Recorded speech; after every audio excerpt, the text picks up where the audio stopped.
And now I want us all to affirm loudly. I am receptive. I am available. Available. I am aligned with the highest good.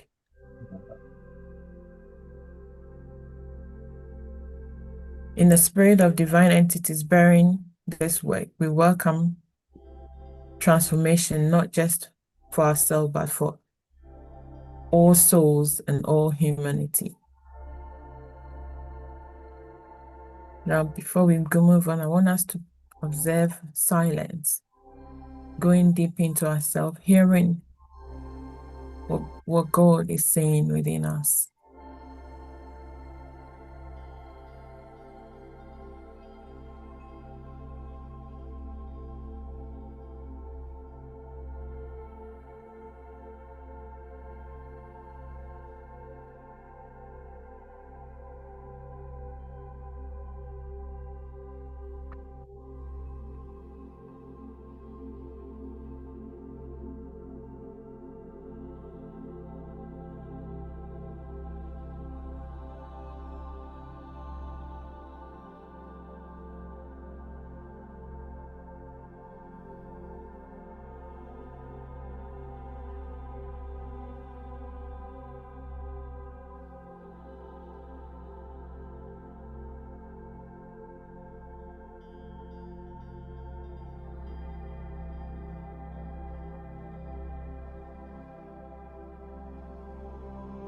Now, as we return from stillness, I want us to begin to get aware.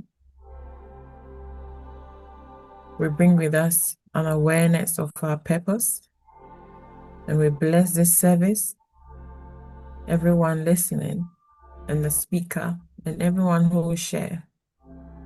We affirm that this time together is sacred, powerful, and transformative. And let us say together, Amen. So motivate. So it is. Amen.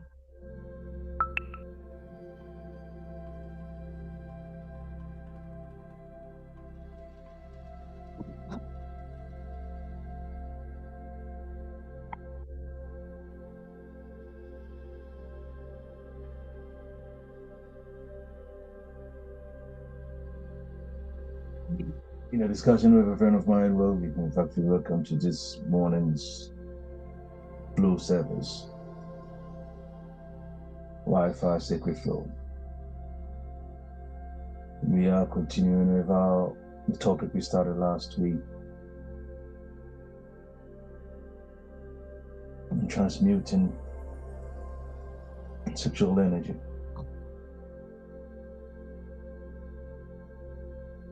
To create prowess. Deafness.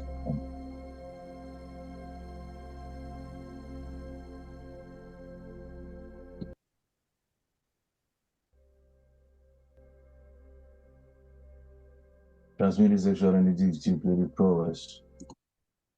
Going beyond expectations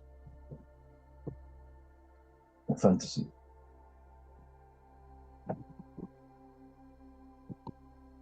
What do we remember from last week? Anyway, here's a quick summary, and then we carry on.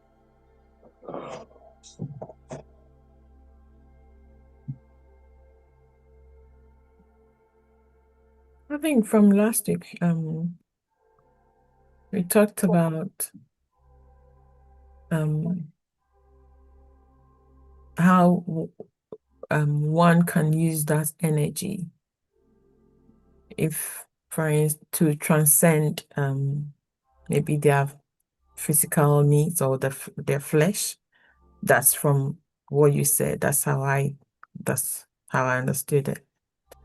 And you shared how one can consciously use that energy or that feeling, to their own good. And yeah, that's instead of it controlling you, you should have rather the ability, like you using the steps that you shared to control the urge or the feeling. Yeah. Is there anything from Samuel or Jay to that effect?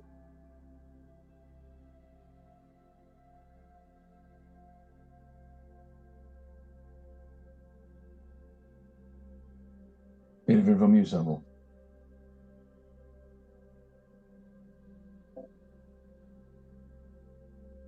Okay.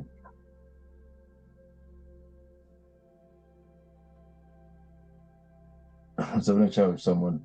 So basically, she sent me something, a meme for me to have a look at, and was asking me what my thoughts were on omnism. I'm not sure if we know what omnism is. What is? Omnism. No. They believe that no one religion is the source of all truth, and that all persuasions and all religious persuasions have got elements of truth, which all emanate from the one true source. Mm-hmm. And I was just saying humorously that is it not intriguing that all religions which claim to believe in a god or in a deity, they have belief in all these different gods, but when it comes to the adversary or the devil or the Satan, they all believe in the same Satan. So That's true. I've never which thought one about it that way. which one is true or which one is real? Hmm. Or which one is more real? Sorry, I didn't even know I said real. Yeah. Which one is more real? The one entity who doesn't change, who transcends all beliefs, or the one who changes across beliefs? Food for thought. Anyway, so we were in the subject and we're going to continue that next week. Divine Code is here, and I'm very excited about it. Excited about Divine Code. Rochmore is poised, charged, ready to pounce.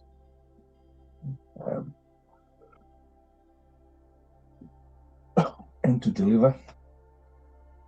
He's on a very powerful service this same time as we hold this other mission as well in UK. And I'll pick the link, the YouTube link, to share for people, for those who care to. Powerful time.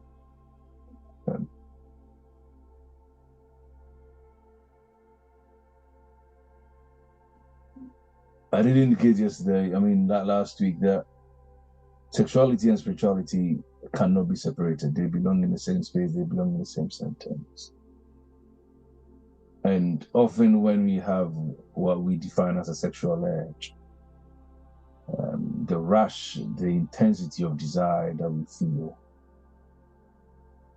it only points to an inner figure, an inner quality of strength, of grace, of passion, of wisdom, mystery, tenderness, sovereignty, of goodness, which is just begging to step forward. See? But sometimes it may take us coming into contact with another human for us to have a glimpse of this power that is seeking to burst forth through us, to kind of acknowledge it and give it some kind of recognition. So what you're seeing and the desire or the strength that is begging to step forth to it, just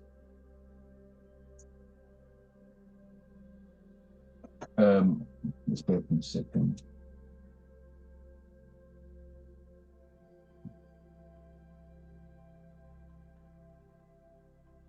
That that better?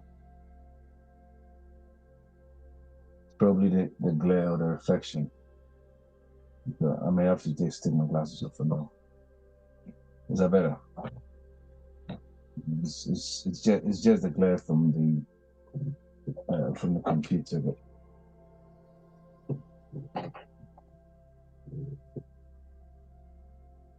The light is quite bright, so that's why I always have the glasses on. All right. So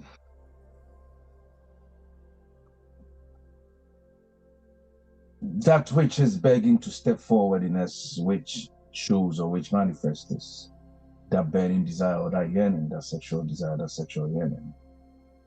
It's a quality of strength. It could be a grace, it could be wisdom, it could be some kind of passion, it could be a mystery or some glory, sovereignty that is begging to step forth. And as you encounter another human, something in them triggers that in you. And when you're unguided, when you're unskilled, when you're unlearned, you feel it as purely sexual energy wanting to, something wanting to burst in your balls or wherever else it kind of comes from.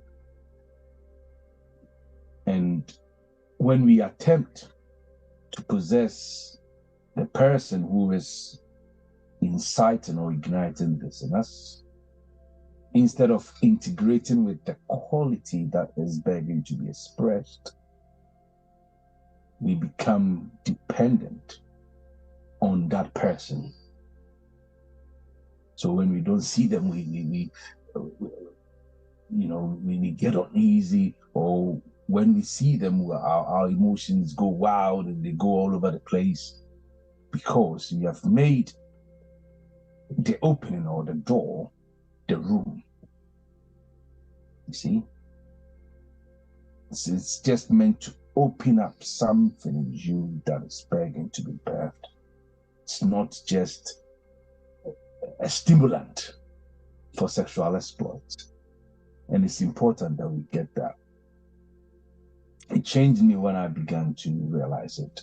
And when I realized it, that is when I stopped judging myself for thinking of someone or meeting someone and feeling a particular way about them. Because I said straight away, you sit back and okay, what is it that is in me, that is built in my psyche, what is edging my psyche, that is seeking to come to the fore now that this person is igniting. It's not about ejaculation. Honestly, I wish I knew better ways to convey this. And I'm not sure if I'm even making sense.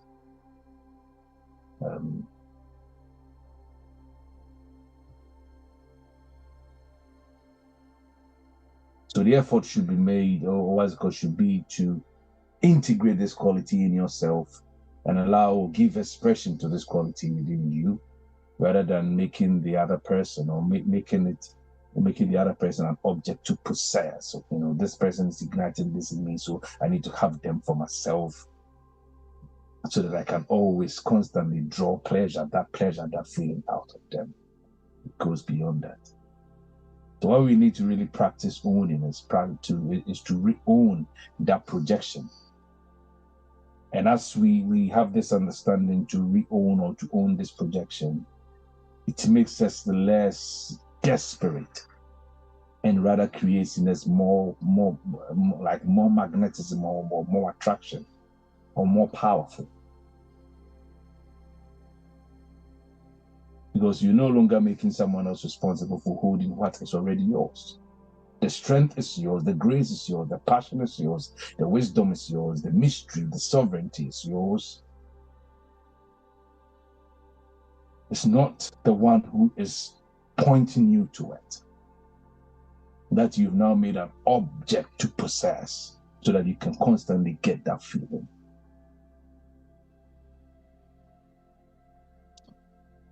I'm not sure if I'm making sense. Am I? What am I trying to say?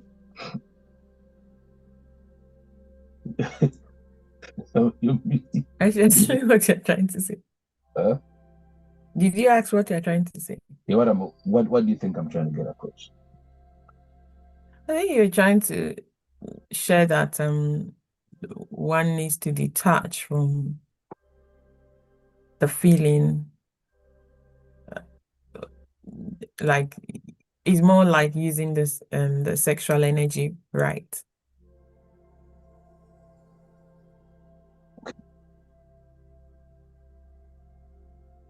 Does anyone understand it differently?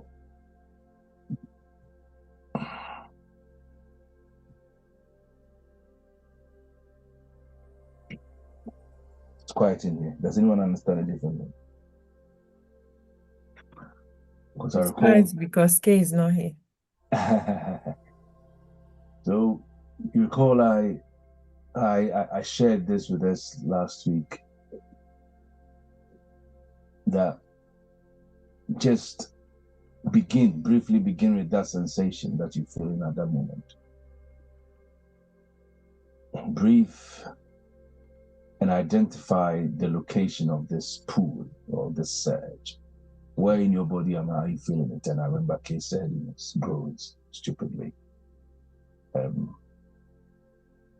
What pressure, what rhythm is it? What is the feel of it? What texture is it? What temperature is it?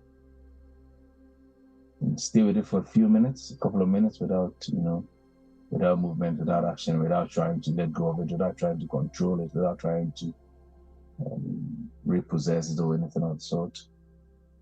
And notice what image or what scene, what words emerges. That is not this person you're seeing. You understand? So I'm feeling this way. I'm feeling like, oh yeah, my emotions are excited. I'm all over the place because I'm seeing this person. Okay, so I close my eyes. Where in my body am I feeling this sensation? Where is it coming from? It doesn't matter where it's coming from. Don't judge it. What is the pressure? What is the intensity of it? What is the rhythm? Am I feeling her? Am I feeling a beat? What is the pace of it? Is it heat? Is it cold? Is it hot? Is it cold? How is it making me feel? Just a couple of minutes. Okay? And you have to sit with it, see what images are coming to your mind. That is not the images which are coming to your mind, which is not the person you are trying to make the object of your desire. You see? What is spirit trying to communicate to you, which is not the person? If it's power, is it sovereignty, is it passion? What is it? What images are coming to your mind? Obviously, not trying to address the person in your mind.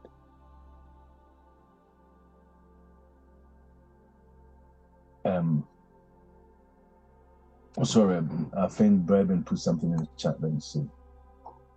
Says, make sure not to fall for this energy by either feeling guilty about it or chasing the feeling and giving that energy away easily without thinking about it. Thank you. Exactly. Precisely so. Precisely. To process it. See? And notice what is coming through. That is the first sign of victory. And then as you caught with that energy, you just ask very simply, very subtly, what do you want for me? What does this feeling want from me? And listen. 3 days ago, I know that I was having a particular feeling, and I sat down and instantly I realized what he was communicating. He was telling me about boundaries.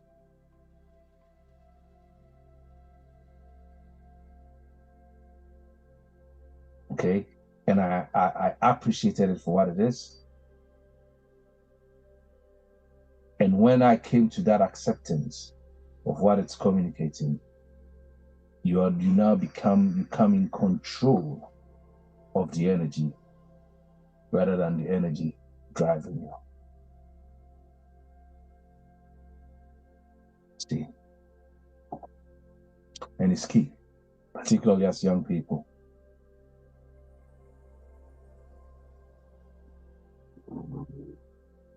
I remember as a child, I said this when I asked my mom, if I don't need to be sexually explored, or I don't need to be sexually exploratory at 15, at 16, why am I getting these urges?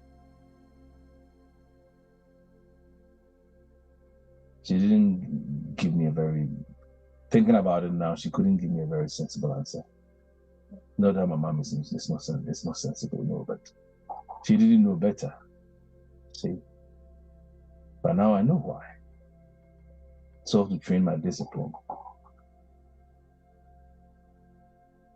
to build the understanding of delayed gratification, which is also very necessary for life sometimes. So I put a grain of corn in the ground, and when it begins to flower, I won't just get excited and start plucking it, but I'll wait for it to mature to when I can now roast it. You see? It teaches you discipline. It teaches you delayed gratification, I would say. You know? It gives you an appreciation of divine timing as well. So all these are tools meant for our soul's evolution and our soul's enhancement and development. So I'm in a space now that I treat desire not as pressure, not as an urge. I treat it as my curriculum for my soul's development. You possess yourself to extract, to draw meaning from every energy that appears to be distracting you. So Bob Marley said, every need has got an ego to feed. Every need has an ego to feed. Pimpers Paradise. Remember that song? So let not your shadows scare you. To know your shadows too. Everything you refuse to be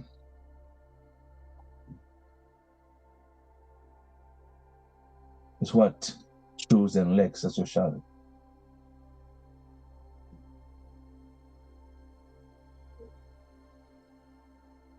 Work with it, don't shame it. Name it.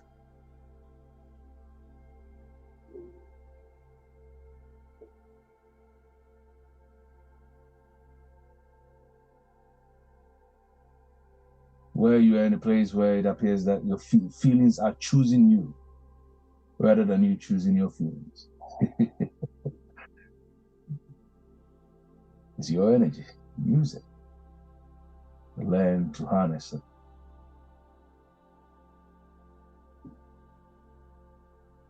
So what body cues are there?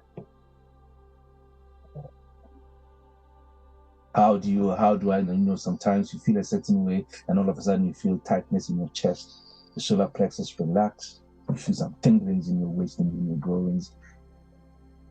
You know, what cues is your body giving you as you experience this energy? Complex system trying to communicate something to you.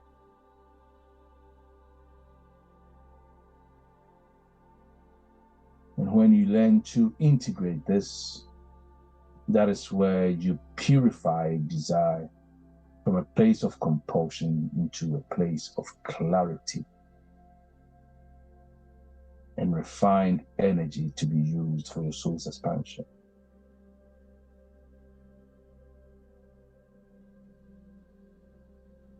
See?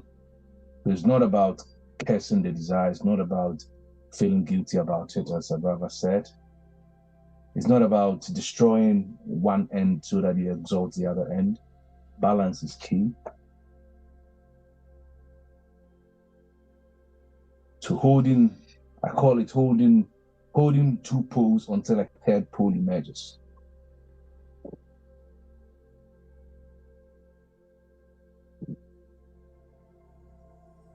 What the lesson that we were in this morning was throwing light on a few things that align with this as well.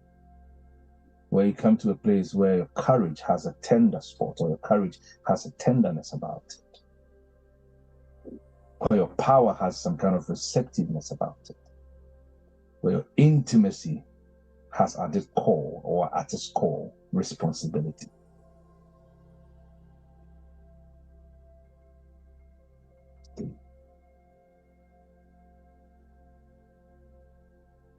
That's what makes you a powerful alchemist.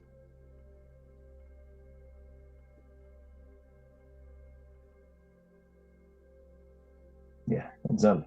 You hold two positions until the third pool appear emerges. That is where you strike. That's where you strike balance. See.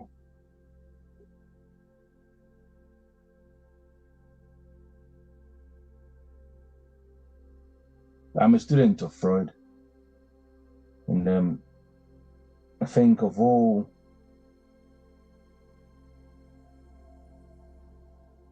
teachers I've learned from who touch on the subject of sublimation, Jung says something deep about it, but I think I like the way Freud captures it when he talks about that sublimation, yeah, where you transform raw instinctive energy into refined expressions like art, science, leadership, spirituality, as opposed to feeling, oh yeah, I feel like having just start throwing seed all over the place. It's creative force, it's creative energy. And in doing so, you are not trying to suppress it, you're just channeling it based on what you have, based on your conversation with that energy, what is communicated to you as wanting for you. And once you have understood it, channeling it.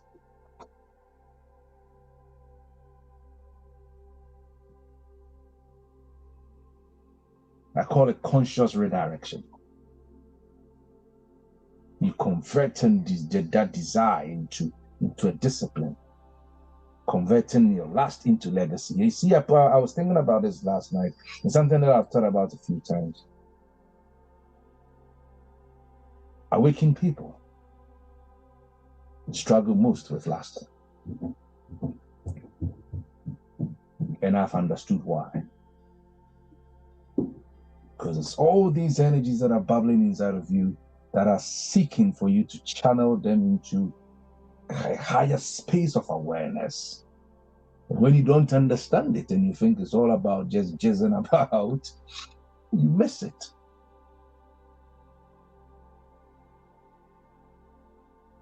You see? Because of the savor of thy ointments, that's why the maidens loved it.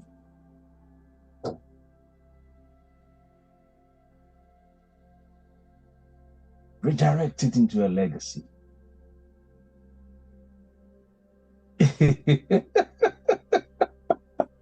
It's a myth.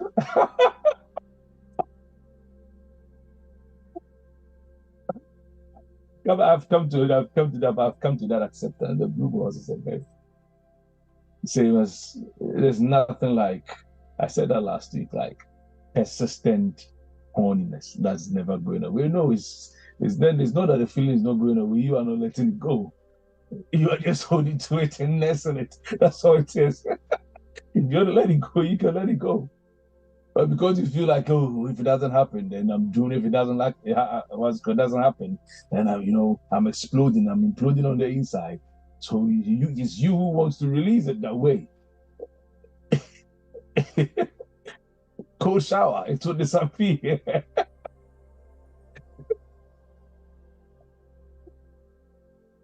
Shower, it will disappear. Trust me, it will. It will respond to the cold and just it will leave you alone.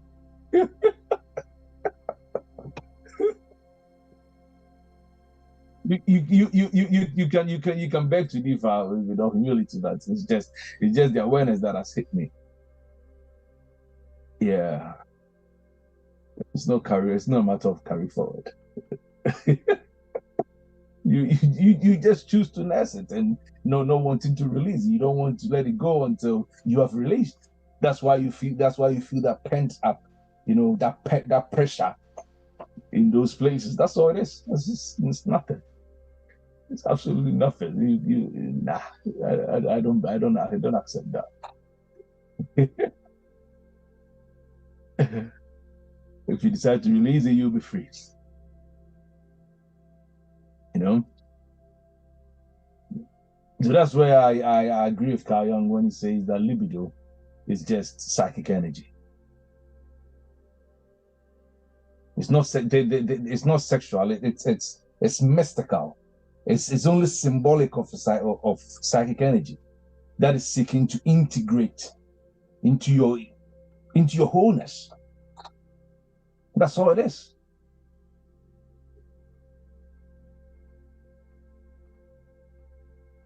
And it's important in this space to allow your instincts to meet your awareness and allow the energy to be reorganized at a higher level. That's all it is.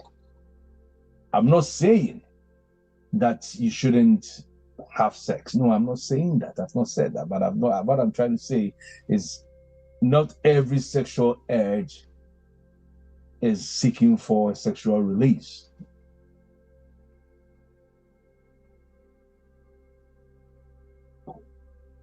It's, yeah. It's psychic energy.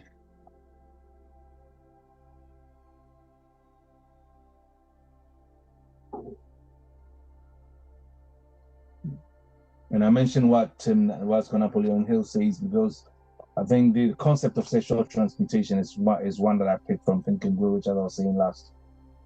And I took time to study it and research from other sources. That's when you channel erotic feelings away from compulsive discharge into enterprise, into inventions, into service, into genius. It's not about repressing it. And neither is it about you trying to merely redirect it, but gaining mastery.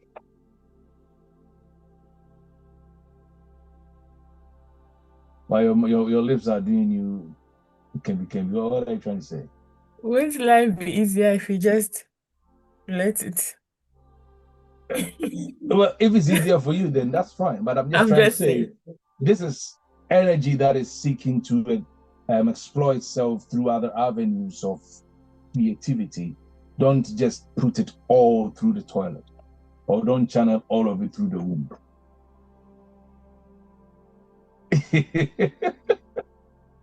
Sexual energy is creative energy, you know? And if it's not sometimes, or if it's not given that worthy pathway, it ferments into frustration. If you give it cheap exit, it dissipates and you don't get the benefit of the creative prowess it contains. So offer it devotion and craft it. And I can guarantee you it's going to become rocket fuel that will propel you to greatness. School shower is one way to hold on to it. Yeah, that's it's my belief. But there's a question about something about always wondered. I haven't researched into it. Is what is the benefit of like holding it without, let's say, of not having, not releasing it? What's the benefit of it? Is anyone, but is it know exactly what we're talking about? No, I know it's exactly what we're talking about, but what I'm saying is, for me, what I'm hearing is, okay, if I want to, I should just I should just hold on to it. Okay. But what will it do to my body if I do hold on to it? Because obviously I'm having this urge, and me not it's like saying fasting. Okay. If you say, okay, fast, don't eat, okay. I know, okay, it works in my body, help me lose weight, kills a bit of some of the cells in my body and all of that. So that's why I'm asking that. Me not having that, what is the benefit? Yes, it is. How does it? I'm just trying to understand how it works. That's all. Okay, so you recall that years ago I was practicing semen retention. Okay. And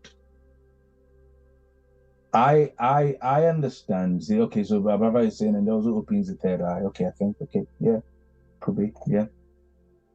I appreciate that sexual energy is the most concentrated life force, in my opinion, in the human system. And it's the only instinctual energy that is capable of creating human life. So when it's not being, so that tells me that when it's not being channeled towards reproduction, it becomes available to higher purposes. And some of the higher purposes you've mentioned are creativity, talked about opening third eye, insight, vitality, courage, and spiritual expansion. So I believe that without necessarily dissipating it unduly, your body and your psyche can benefit from experiences of deeper transformation. See?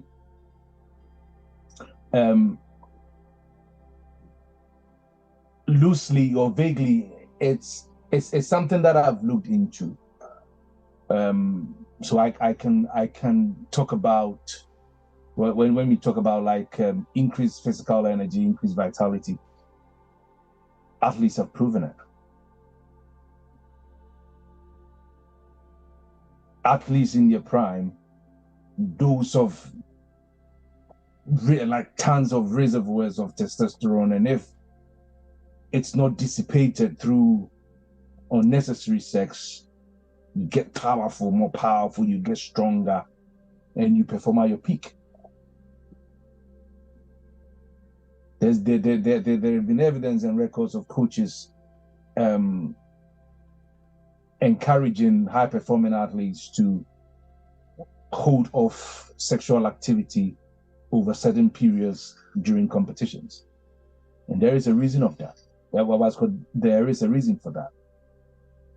Because the sexual energy is the biological reservoir of testosterone, dopamine, all that good stuff, prolactin, zinc, and essential proteins. So when it's not constantly discharged, there must be benefit to it. You know, there have been reports of among athletes where people have had heightened stamina, better sleep, increased strength, and faster recovery rates, and also reduced inflammations as a result of not releasing semen that easily. So I think there is benefit to it. Increased focus, mental clarity. The host go the list goes on, in my opinion. Mental clarity. That one there. Because if it's because you choose not to let go of it. Because a mind that is constantly driven by instant gratification will always become scattered.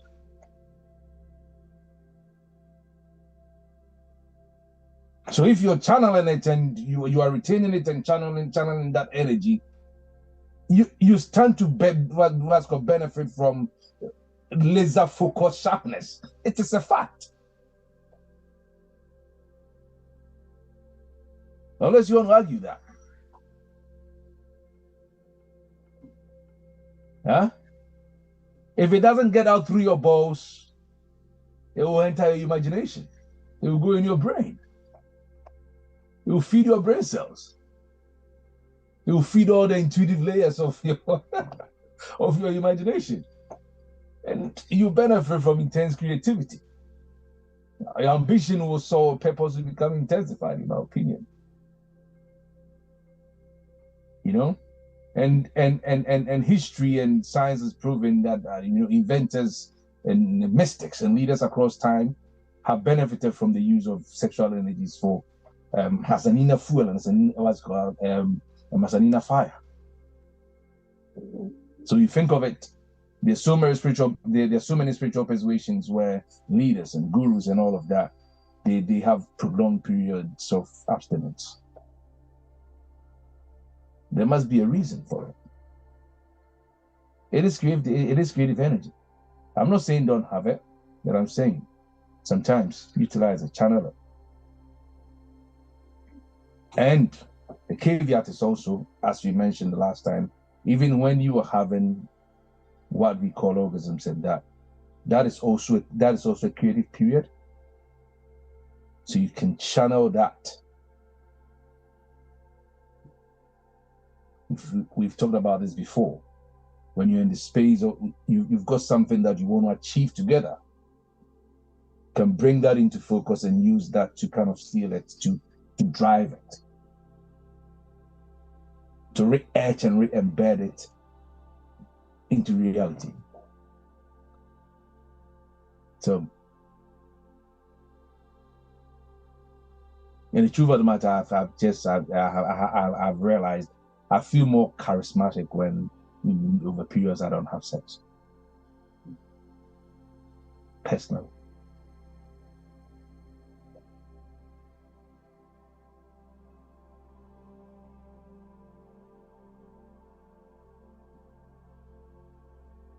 I don't mean you're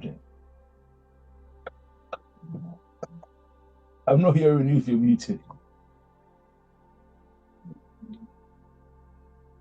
You don't want to talk. Oh, you want to say anything? So no, what we are saying is just you ruling your energy rather than the energy ruling you. That's the gist of it. You understand? It's just the gist of it. You're pleading the fifth.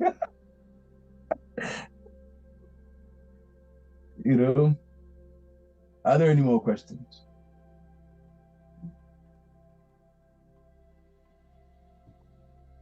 Mm-hmm.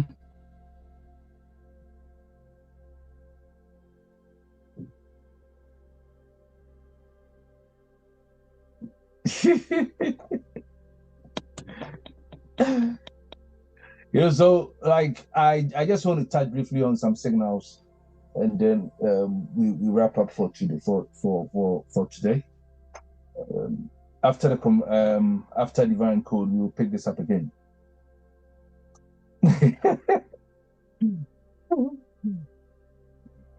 Even so, signals.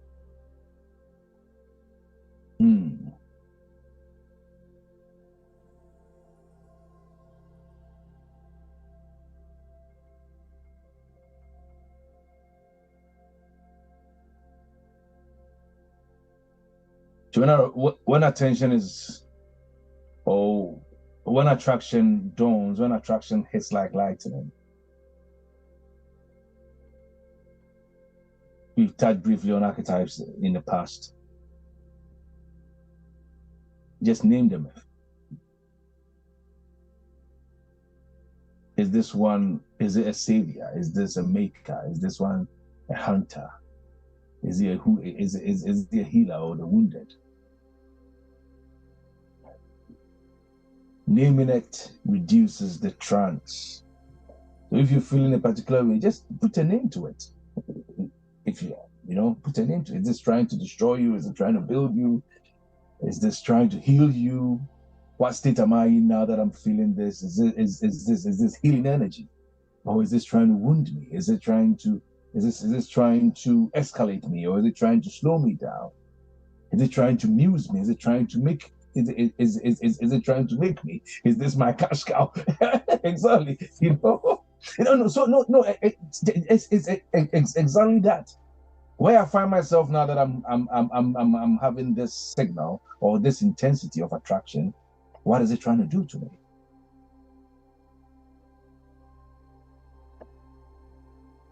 All of these help us break away from thinking that energy is just about releasing. And you are now using it.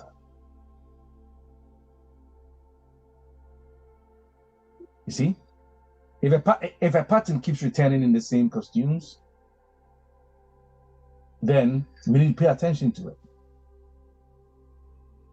Feel it with your consciousness, not just repetition. If you see someone and every time you see them, you feel a particular way, it is telling you something.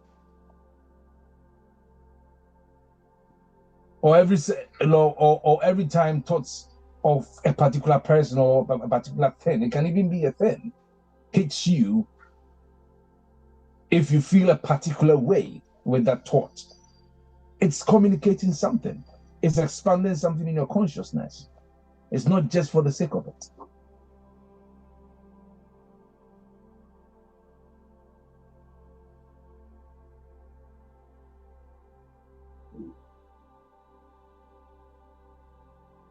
Dreams. I love dreams. You know, I say it funnily that it's only in our dreams that the things that are perfectly normal in reality, the moment we experience them in dreams, then it becomes a problem. It's okay to eat fufu with loads of meat. The moment you're eating fufu with meat in your dreams, somebody is trying to give you witchcraft. Where did we get all these from? You know, it's perfectly okay to have sex. The moment you have sex in your dream or sexual encounters, you are getting possessed and all this rubbish that we get told. Sexual symbols in dreams are rarely literal. I've said this before. When one of my seniors back then in the army, a lady was giving me so much hassle, and she was literally tormenting me, like picking on me unnecessarily and stuff. And I put my hand up. I felt so much resentment towards her. One time I had a dream and I was seriously smashing her in a dream. And I'm like, what is a person that, you know, in reality, one, she's not my type of person. Two, she's not attractive. So what on earth? Why would she appear in my dream in that space? What for? Spiritual marriage, you know. You know, being married to someone that the other person is not even aware that you're married to them and you're busy calling yourself spiritual husband, spiritual wife. You know, and I prayed and I understood what the dream meant. You see? So all that aggression that was building up in me that couldn't find escape in real life, in my unconscious state, where there isn't any limitation, where there isn't any rank to respect, that expression was that is what it was, just what I wanted to experience in reality, finding expression in that space at that time. This is back in 2009. I remember the dream like it's today. And it gave me the chance to also deal with myself, to let go of the anger in me towards her. It had nothing to do with sex. Absolutely nothing. They point to union. they point to the sexual symbols in dreams, point to union and creation. They point to resolutions. So when you have any such dreams, I'm just saying, me, I don't dream a lot anyway. So when you have any such dreams, note the tone. Were you feeling awe? Were you feeling shame? Were you bewildered? Were you in wonderment? What was the setting? Was it in a car? Was it in a bush? In a wild place? What was it?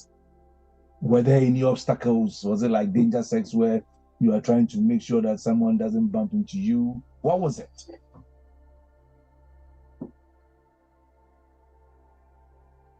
once you have identified these, align a small waking action with the direction of the dream. What that means, sit and ponder on what in reality this is being aligned with. And in this instance, or in the instance that I've cited, I understood straight away, because in reality, I couldn't take the fact that she was being overly domineering when there wasn't any need for it. You understand? So I sought my escape, and I gave it to her to make her feel to also feel a release in that space.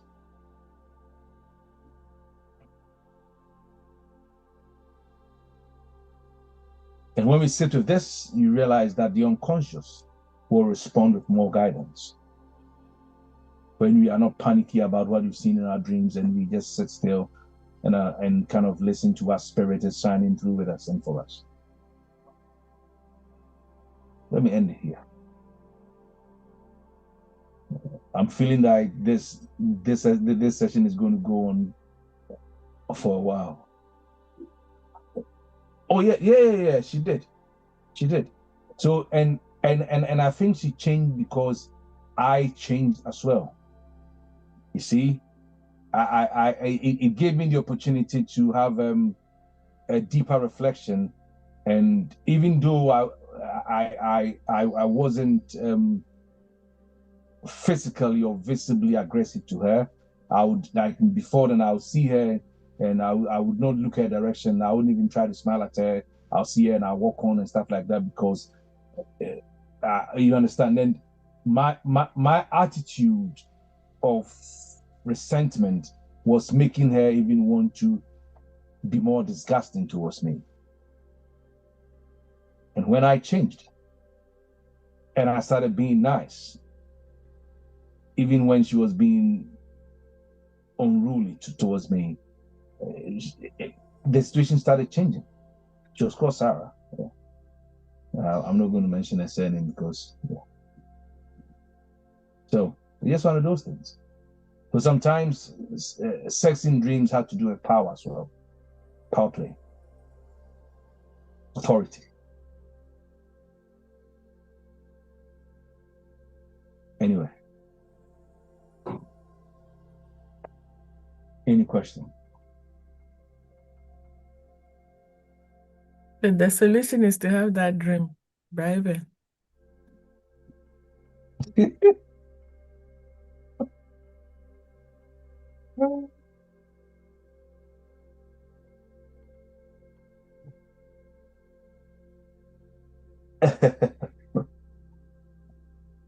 Anyway, any question?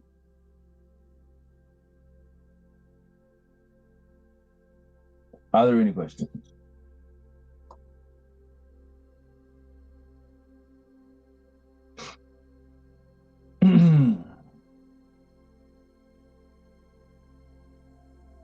Now, what code do you need?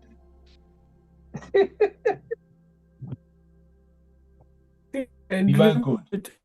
You need divine code.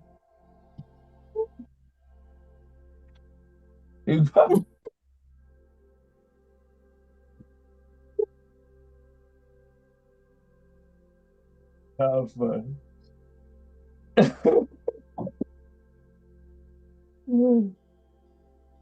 Shall we pray?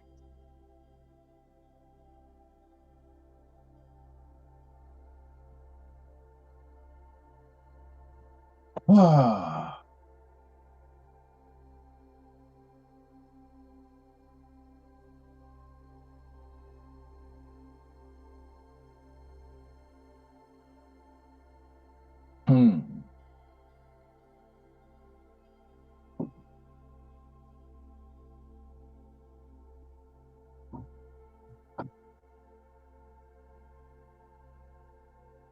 One is close your eyes wherever you are.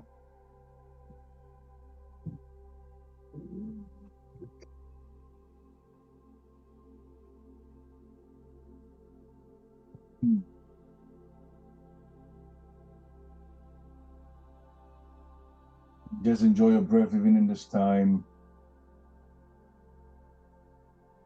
With every in-breath, as you know it, come from the soles of your feet to the crown of your head. With every out-breath, coming from the crown of your head to the sole of your feet. Listen. Every sensation in your door is waiting. Do that now.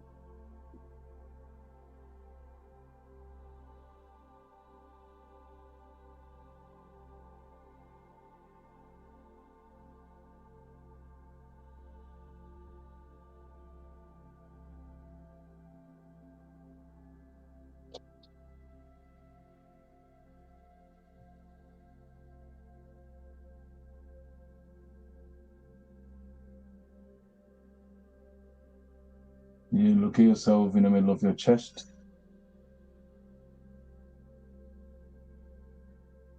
Feel as though you are breathing in and out from this sacred space. And with every breath, each breath, you are drawing from the source of all life. And with each out breath, you are releasing love, peace, creativity, joy to yourself and to your world.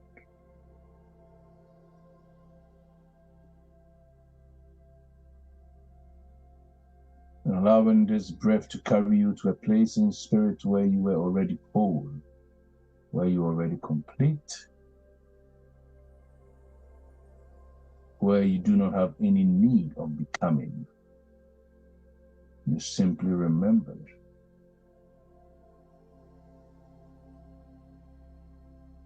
Breathe and feel it. There is a place in spirit where I am whole and complete. There is a time in spirit where I lack nothing. Feel yourself arriving in this sacred space and place, not by effort, but by total and complete surrender.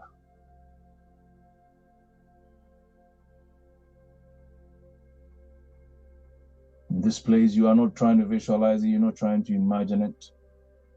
You're simply feeling the reality of this place of completeness, of abundance, of wholeness, as a reality that already is.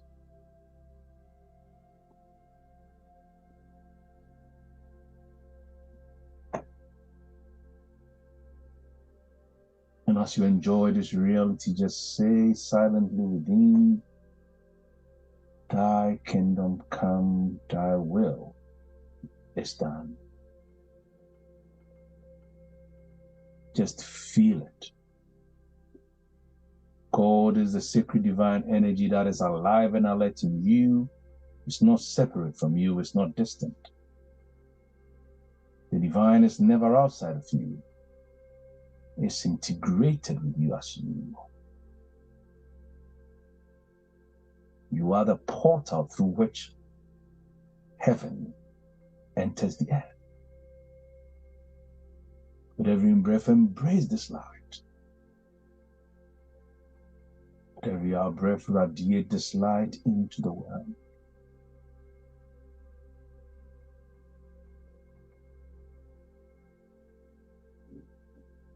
Feel the reality of this place where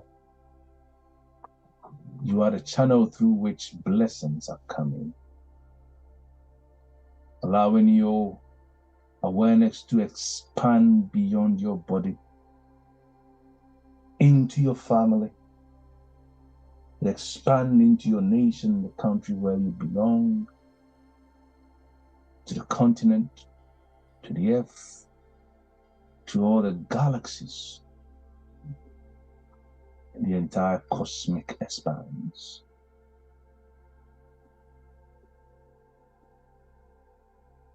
Boldly declare, thy will be done in me, through me, in me, and as me.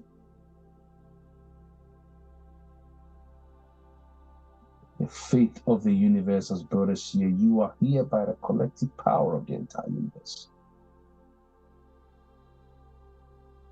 Now feel the vibration of the cosmic will, as intelligence, as love, as creativity. This energy is you. Ask it. What would you have me do today?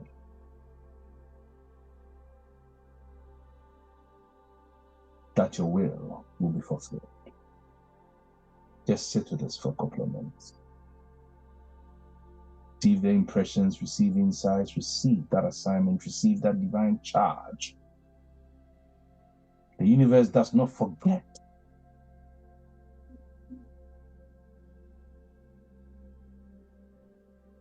It doesn't fail.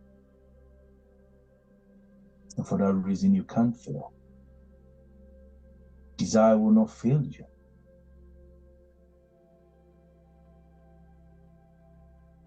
Feel the resonance of this truth. I am the breath of sacred life. I am the healing of ancestral wounds. I am the peace humanity longs for. And I am the agent of planetary harmony. Feel it.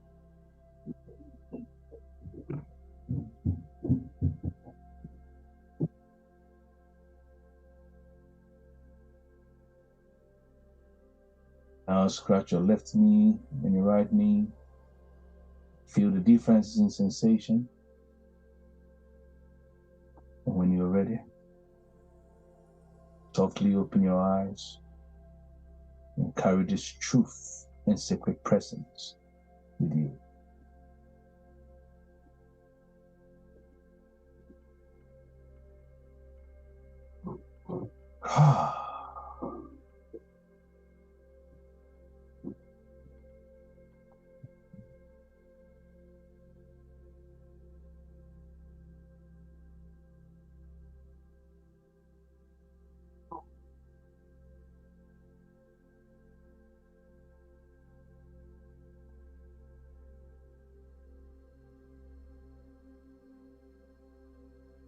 O Father Universal, only one Father of blessed mortals and immortals,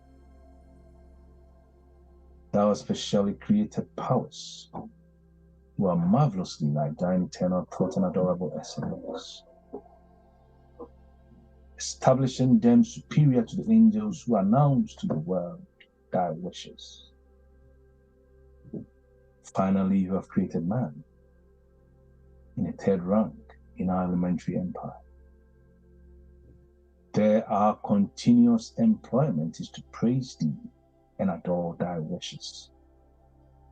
There we incessantly burn with the desire and the aspiration to possess thee, O Father, O Mother, the most tender of all mothers, admirable archetype of maternity and pure love, O Son, the flower of all sons, O form of all forms, soul, spirit, harmony, and number of all things. Amen. From the center of purity, harmony, and love, I bless you. I bless you. And God bless you.